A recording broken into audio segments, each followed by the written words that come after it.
Bonjour à tous et bienvenue dans cette nouvelle vidéo. Je suis très heureuse d'enregistrer cette vidéo. Je vous explique tout de suite pourquoi, mais avant toute chose, soyez les bienvenus si vous êtes nouveaux sur cette chaîne. Je poste régulièrement des vidéos depuis le décès de ma sœur jumelle. Alors elle est morte en janvier, en début janvier de cette année 2023. Et j'ai créé cette chaîne pour partager avec vous ma façon de vivre le deuil dans ma gémellité.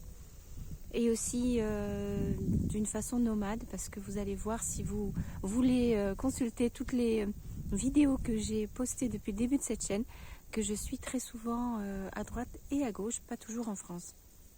Voilà, alors vous êtes vraiment les bienvenus pour vous abonner sur cette chaîne, nous suivre, et puis quand je dis nous, c'est parce que nous sommes une communauté et que nous aimons bien échanger par les commentaires. Vous êtes les bienvenus pour laisser des commentaires et partager votre expérience avec moi et avec nous. Voilà, bah écoutez, je suis très heureuse. Je ne sais pas si j'ai dit suffisamment le mot très, mais voilà, j'ai quitté l'ashram de yoga il y a à peu près une petite semaine, même pas encore, et je suis arrivée ici au centre de bouddhisme tibétain. C'est bien simple, je revis complètement. Je suis hyper heureuse. Je me sens mais incomparablement mieux, c'est hallucinant. En fait, c'est pas l'ashram de yoga qui pose problème, hein, vous le savez maintenant si vous me suivez depuis le début. C'est pas du tout le yoga qui pose problème, c'est des rencontres que j'ai eues là-bas, cette année, qui se sont très mal passées, qui m'ont pourri en fait la vie pendant tout mon séjour là-bas. Et petit à petit, ça m'a grignoté de l'intérieur. J'ai perdu l'envie de faire du yoga, j'ai perdu l'envie de faire la méditation, j'ai perdu l'envie de m'investir dans toutes les activités de l'ashram, même de rentrer en contact avec les autres. Et à la fin, je suis carrément tombée malade. Bon, désolée, j'ai les cheveux qui vont dans tous les sens, mais ça n'a pas d'importance. Et je commençais sérieusement à déprimer, j'étais très découragée et je ne savais pas trop si j'allais me sentir mieux ailleurs. Et j'avais un doute, hein, parce que je me suis dit, bon, comme je suis en deuil, il y a de fortes chances pour que ce soit moi, en fait, qui aille très mal et que quoi que je fasse, de toute façon, ça ira mal. Et en fait, je me suis trompée. C'est pas ça, c'est vraiment le relationnel qui a posé problème. Parce que j'aime toujours autant le yoga. Je suis très heureuse parce que depuis que je suis arrivée ici au centre de bouddhisme tibétain, j'ai pas fait de yoga non plus, hein, parce que voilà, j'avais pas le temps. Mais il y a quelqu'un qui m'a demandé des petites indications de posture de yoga et j'ai accepté de lui montrer comment faire. Et en lui expliquant comment faire, je me suis rendu compte que j'adorais ça, que j'étais très contente. Et je me suis dit, ben non, en fait.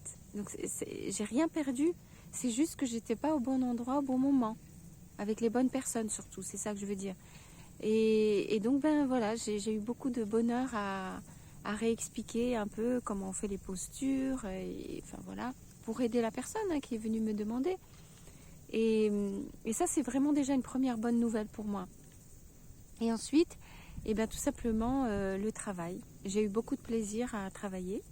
Et enfin, j'ai eu beaucoup de plaisir aussi à m'investir en fait dans l'organisation ici. Il y a 3 retraites qui s'enchaînent les unes derrière les autres. Et je me suis rendu compte que j'étais tout à fait d'accord, que tout en moi était d'accord en fait. Et c'est complètement le contraire de ce que j'ai vécu le dernier mois en question à l'ashram de yoga. Donc je suis restée 4 mois en tout. Et en fait, j'avais du mal. J'allais à reculons, je me renfermais sur moi-même, je n'étais plus capable de trouver ça bien, je n'étais plus capable d'aimer en fait ce que je faisais, les gens, l'endroit. Et pourtant, individuellement, les personnes, je les ai beaucoup appréciées, ça ne change pas. Et l'endroit, je continue de l'aimer parce que ça fait 14 ans que j'y vais. Mais voilà, là, il y avait une mauvaise mayonnaise. Alors, je sais que l'expérience que j'ai eue en permaculture pendant 3 mois a été vraiment déterminante dans cette situation. C'est malheureux, mais c'est ça un peu qui a foutu le bordel en fait. Donc ici, comment ça se passe? Où est-ce que c'est? Donc là, je suis pas très loin, donc je suis toujours en France. Et il y a cet endroit qui n'est pas ouvert toute l'année. Je ne vous donne pas non plus les endroits, les adresses exactes, etc. pour garder un peu l'anonymat des gens et des endroits où je vais, parce que les personnes m'ont pas, j'ai pas demandé, voilà. Comme je parle des gens ici, je parle de tout, je préfère leur garder leur anonymat, et donc c'est pour ça que je vous donne pas tous les détails. Mais enfin, si vraiment ce sont des choses qui vous intéressent, vous pouvez toujours m'écrire et j'essaierai de voir si je peux répondre à vos questions. Donc ce centre est en France, il n'est pas ouvert toute l'année et donc c'est vraiment géré par une association, une petite association de personnes bouddhistes qui sont très motivées à faire que ça marche, et donc ils n'ont pas beaucoup d'aide. Ils ont beaucoup de compétences, mais ils ne sont pas nombreux et ils n'ont pas beaucoup d'aide. Donc pour l'instant ça tient le coup depuis plusieurs années, mais c'est pour ça que le projet, c'est d'ouvrir le centre de façon continue sur l'année et progressivement d'installer des moines bouddhistes ici, sur place, et de continuer à recevoir le lama, qui est donc en fait un rinpoché. Il faut savoir que, si j'ai bien compris, il y a 200 rinpochés en tout, tibétains, je veux dire, dans le monde. Et d'après ce que j'ai compris, ouais, c'est pas facile, quoi. C'est quelqu'un, c'est comme on va dire, en fait, un rinpoché, c'est un abbé d'un monastère. Il est relié à un monastère au Tibet, et voilà, donc il n'a pas non plus 50 000. Donc voilà, c'est une personne, une haute autorité, on va dire, une vraiment haute autorité dans le domaine du bouddhisme. C'est une réincarnation aussi d'une certaine lignée. Donc voilà, il y a vraiment beaucoup de caractéristiques qui font qu'un rinpoché, c'est pas un lama. Moi, je dis toujours lama parce que je sais qu'en France, on comprend le mot lama, on ne va pas comprendre le mot rinpoché. Mais en fait, c'est un lama au départ qui est devenu rinpoché. Et il a été, comment dire, au courant de sa charge de réincarnation assez tard quand même, passé la vingtaine, passé 25 ans je crois.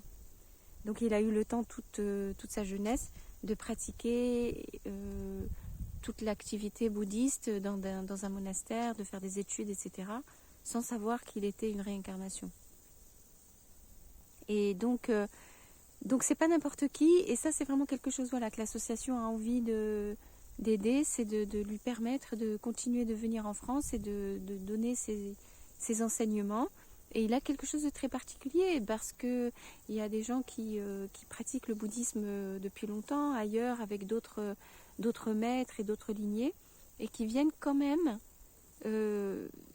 reprendre du début certaines choses ici, avec le Rinpoché ici, parce que il a quelque chose de très particulier, apparemment.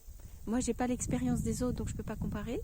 Je suis tombée directement avec lui, en fait, dans ce cadre-là. Et apparemment, il a quelque chose, il a vraiment une capacité de transmettre le bouddhisme de guérison.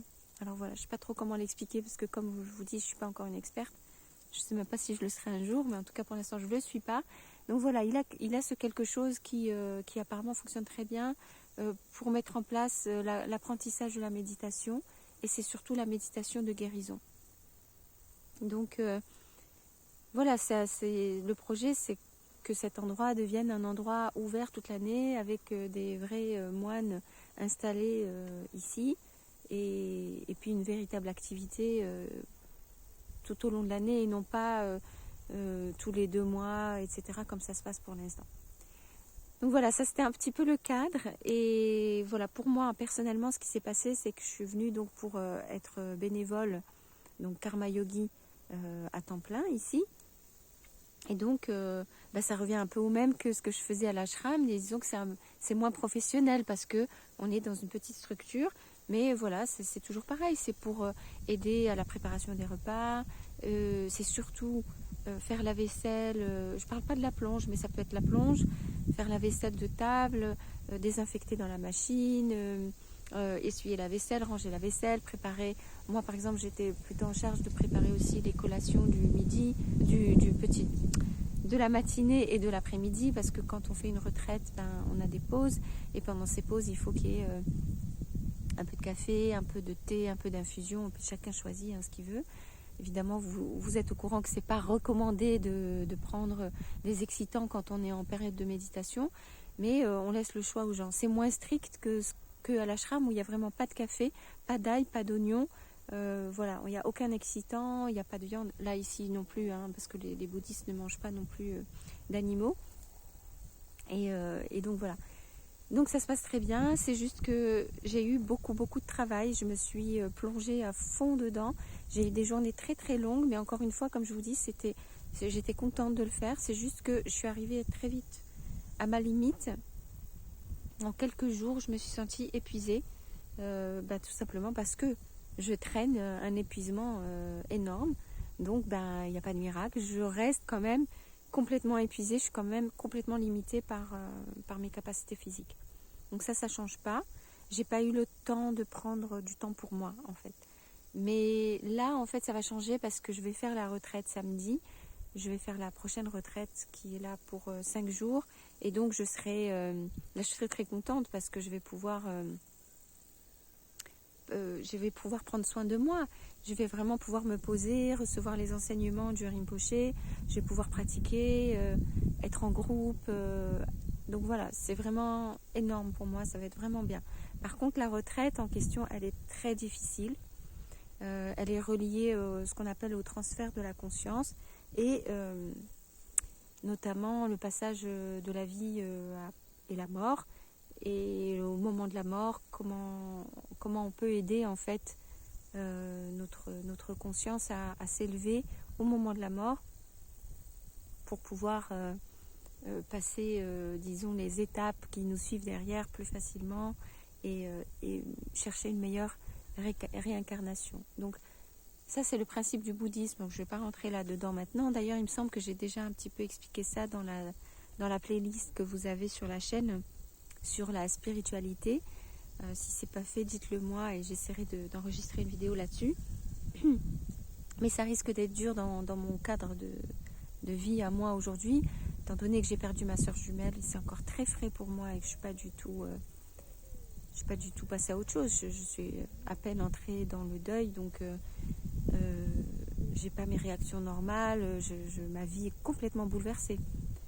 Donc travailler ça, c'est un passage difficile, mais je l'avais déjà fait, donc je sais déjà à quoi m'attendre. Et puis je pense que ça va beaucoup me nettoyer de l'intérieur, beaucoup me purifier. Et puis surtout, ce qui me plaît, c'est d'être avec tout le monde, de faire une retraite, d'avoir ce contact, d'avoir ce temps pour soi et de me détendre, quoi. Voilà. Donc bon, voilà, c'est que des bonnes nouvelles. Je suis super contente. Super contente. En plus, j'ai rencontré des gens super sympas aussi qui étaient de passage ici. J'en ai retrouvé d'autres que j'avais déjà vus en mars-avril parce que j'avais passé déjà un mois ici. Et voilà. Donc j'ai plein de questions dans ma tête sur l'avenir, qu'est-ce que je fais. J'ai plus du tout envie d'aller à l'ashram de yoga là tout de suite. Et je me dis, bon, qu'est-ce que je vais faire, parce que mon objectif était quand même d'accorder du temps de guérison pour moi, de vivre en communauté, de faire du karma yoga, d'avoir un lieu de pratique, etc., où je peux faire du yoga, je peux faire la méditation, je peux simplement me poser, lire, etc. Et c'est pas dans le monde normal où on est pris par un travail et on doit passer du temps dans les transports, etc., où je me sentais pas dans cet objectif-là, mais j'ai pas non plus envie de rester à rien faire. Donc là, je travaille vraiment, mais dans le cadre de bénévolat.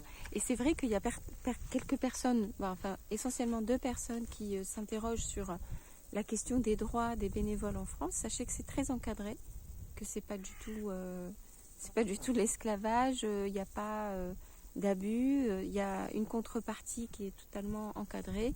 Donc voilà, c'est un moyen de s'installer dans un endroit spirituel et de travailler en échange du couvert et du logis, et en plus de toutes les pratiques que je suis venue chercher gratuitement à ce moment-là. Les pratiques sont gratuites.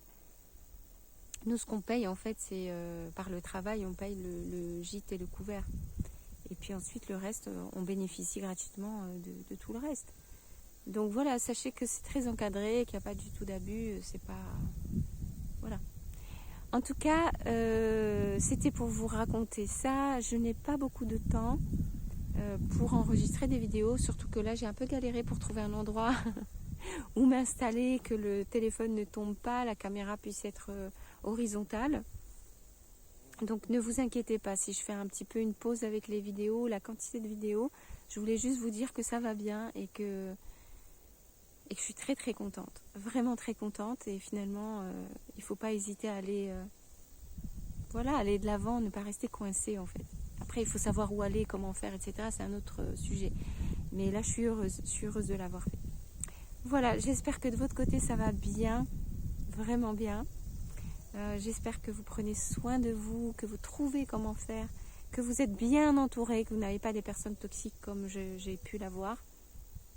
Et que si c'est le cas, fuyez, c'est pas le moment. Si vous êtes en deuil, fuyez dès que possible ce genre d'environnement ou ce genre de personnes, parce que on est trop fragile, on est trop fatigué, on a trop de choses à gérer dans son mental et dans son cœur.